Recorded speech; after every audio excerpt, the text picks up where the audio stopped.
We knew you couldn't stay away. Welcome to your breakdown of Macbeth, brought to you by mocks.ie. Act 3. In scene 1 of Act 3 we meet Banquo once more. He's restless and pacing, pondering Macbeth's upcoming coronation and his own prophecy. Macbeth regally enters, followed by his queen, Lady Macbeth, and both ask Banquo to be their honoured guest at a feast that night. Banquo graciously accepts.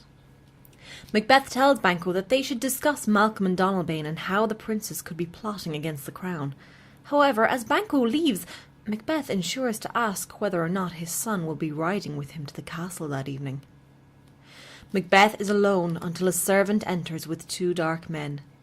Macbeth reminds the men, who are murderers he hired, of Banquo's various grievances towards them. He assures that he has been mistreated equally as bad, and that he would execute Banquo publicly, but they have a lot of mutual friends. Macbeth also reminds the murderers that Fleance must be killed along with his father. The most important quote in this scene comes from Banquo, who reveals that he has suspected Macbeth all along by saying, "Thou hast it now. King, Cawdor, Glamis, all the weird women promised, and I fear thou played most foully for it." In scene 2, we come across Lady Macbeth inquiring if Banquo has left to go horse riding, and as soon as she learns that he has, she sends a servant to fetch her husband. Macbeth enters and tells her that they are not finished yet, that there are still other threats to the throne which must be eliminated. We see that he has not included his wife in his plans this time, when he merely tells her that he has planned something awful for Banquo and Fleance, and avoids answering her questions. Macbeth appeals to nature to let Night's black agents do their work, and then he exits with Lady Macbeth. This scene is very interesting, as we see for the first time that Lady Macbeth's mental armour is cracking. It's clear she is unhappy with her new life, and that it isn't what she thought it would be. She exclaims that "Naught's had, all spent where our desire is got without content. 'Tis safer to be that which we destroy than by destruction dwell in doubtful joy." This almost certainly has something to do with the change in her husband, who, though he tells her, "Oh, full of scorpions is my mind, dear wife," he fails to confide his plans in her. In scene 3, we unfortunately bear witness to the murder of Banquo. With his dying breath, he denounces the treachery and encourages Fleance to flee and revenge him when he is older. Fleance escapes into the darkness. Macbeth and Lady Macbeth enter together as king and queen in scene 4, followed by their court. Just as everyone is being seated for the feast, one of the murderers appears in the doorway.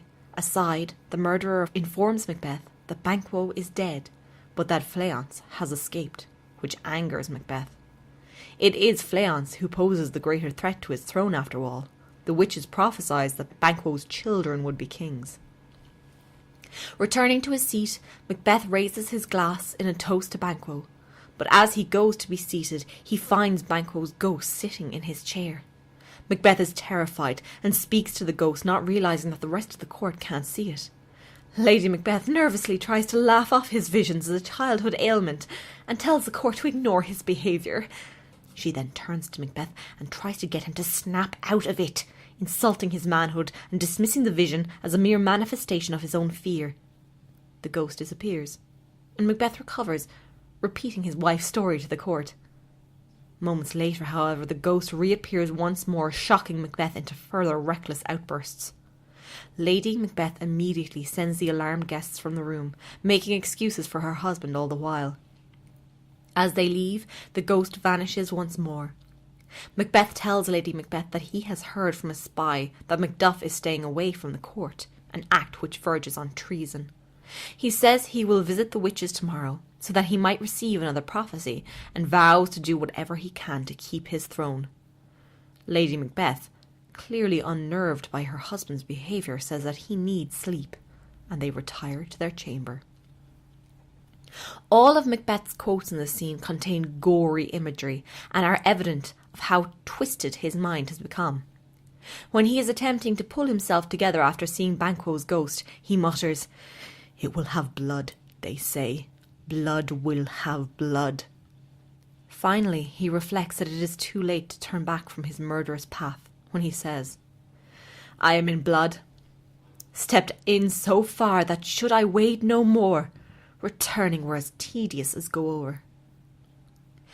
Because we know you missed them, the witches are back in scene 5, and this time they're getting an earful from their boss, Hesate, the goddess of witchcraft.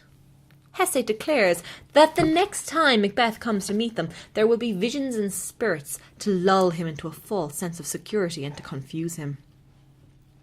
We move elsewhere in Scotland in scene 5 and see Lennox walk with another lord as they discuss the sorry state of Scotland. Banquo's murder has been officially blamed on Fleance, who has fled like Duncan's sons.